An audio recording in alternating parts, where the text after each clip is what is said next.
So கும்பராசிக்கு எந்தெந்த ராசியோடலாம் match ஆகும், யார் யார் கூடலாம் அவங்க ஒரு ஃப்ரெண்ட்ஷிப்பாகவோ இல்லை ஒரு லைஃப் பார்ட்னராகவோ அஸ் அ லவராகவோ வாழ்ந்தால் லைஃப் வந்து அவங்களுக்கு ஸ்மூத்தாக போகும் அப்படிங்கிறத பார்க்கலாமா. ஸோ கும்பராசிங்கிறது ஒரு காற்று ராசி. ஸோ இந்த காற்று ராசியாக இவங்க இருக்கிறதுனால வந்து பார்த்திங்கன்னா ஆல்ரெடி காற்று ராசியாக இருக்கிறது மிதுனம் அண்ட் துலாம், இவங்களும் காற்று ராசி தான். மெயினாக 3 ராசி கூட தான் லைஃப் வந்து ரொம்ப பர்ஃபெக்டாக மேட்ச் ஆகும். இவங்க அவங்க கூட இருக்கும்போது ஹாப்பியாக இருப்பாங்க, ஒரு சோல்ஃபுல் மூமெண்ட் க்ரியேட் ஆகும். ஒன்று மிதுன ராசி, இன்னொன்று துலா ராசி, இன்னொன்று தனுசு ராசி. மிதுன ராசியும் வந்து பார்த்திங்கன்னா ஒரு காற்றுத்தன்மை உள்ளது தான், துலா ராசியும் காற்றுத்தன்மை உள்ளது தான். ஆனால் தனுசு ராசி வந்து நெருப்புத்தன்மை உள்ளது. வந்து எப்பயுமே செட் ஆகிறதுக்கு மெயின் ரீசன் என்னென்னா, இவங்களுக்கு ஒரு 98% வைப் யார் கூட செட் ஆகும்னா மிதுன ராசி கூட செட் ஆகும். ஒரு 95% வைப் யார் கூட செட் ஆகும்னா துலா ராசி கூட செட் ஆகும்.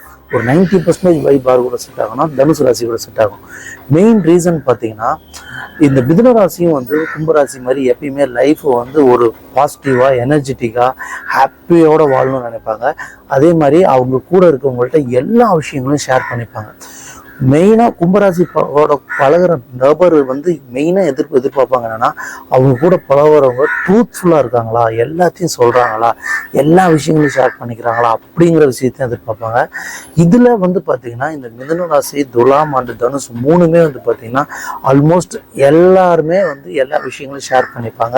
தனுஷ் வந்து நெருப்பு ராசி இருந்தாலும் தனுஷும் வந்து லைஃப்பை வந்து ரொம்ப இண்டிபெண்ட்டாக ஃப்ரீடமாக வாழணும்னு நினைக்கிறதுனால இவங்களும் கும்பராசிக்குள்ளேயும் அந்த தன்மை இருக்கும். ரொம்ப டிஸ்டர்ப் பண்ண மாட்டாங்க மற்றவங்களோட இது ஃப்ரீடம்க்கு வந்து ரொம்ப ரெஸ்பெக்ட் பண்ணுவாங்க. அவங்களோட போக்கில் இருக்குன்னு நினைப்பாங்க. தனுஷும் நெருப்பு ராசியாக இருந்தாலும் வந்து தனுஷும் அதே மாதிரி தான், மற்றவங்கள ரொம்ப டிஸ்டர்ப் பண்ணாதான் அவங்களுக்கு ஃப்ரீடம் எதிர்பார்ப்பாங்க. அதனால் இவங்களுக்கும் இந்த தனுஷ்க்கும் வந்து பார்த்திங்கன்னா மேட்ச் வந்து ரொம்ப ரொம்ப ரொம்ப ரொம்ப பர்ஃபெக்டாக இருக்கும். அதே மாதிரி தனுஷும் நிறையா ட்ராவல் பண்ண நினைப்பாங்க, கும்பராசியும் நிறையா ட்ராவல் பண்ண நினைப்பாங்க. அதனால வந்து பார்த்திங்கன்னா இவங்களுக்குள்ள ஸோ எந்த ஒரு ஒளிமுறையும் இருக்காது. லைஃப்பை வந்து எப்பயுமே ஒரு பாசிட்டிவ் மூடோட வாழணும்னு நினைப்பாங்க. துளாராசியும் அதே மாதிரி தான். துளாராசி வந்து ஒரு ரிலேஷன்ஷிப் க்ரியேட் பண்ணுறதுல வந்து ஒரு லைஃப்பை ஸ்மூத்தாக வாழணும், ஹாப்பியாக வாழணும்னு நினைப்பாங்க. அந்த தன்மை கும்பராசிக்குள்ளேயும் இருக்கிறதுனால அவங்களுக்கு வந்து பார்த்திங்கன்னா மேட்ச் ரொம்பவே வந்து கம்ஃபர்டபுளாக இருக்கும். மெயினாக மிதுன ராசி கூட இவங்களோட லைஃப் கம்ஃபர்டபுள் வந்து பார்த்திங்கன்னா அந்த அளவுக்கு வந்து பர்ஃபெக்டாக இருக்கும். இதனால தான் இந்த 3 ராசியோட கும்பராசிக்கு வந்து லைஃப் அமைஞ்சது அப்படின்னா, ஒரு லைஃப் பார்ட்னராக சரி, ஒரு ஃப்ரெண்டு கிடைச்சாலும் சரி, இல்லை ஒரு ஒய்ஃபோ ஹஸ்பண்டோ கிடைச்சாலும் சரி, இவங்க 3 பேர் கூட அமையும் போது அவங்க லைஃப் வந்து ரொம்ப ஸ்மூத்தாக போகும், ஹாப்பியாக போகும்.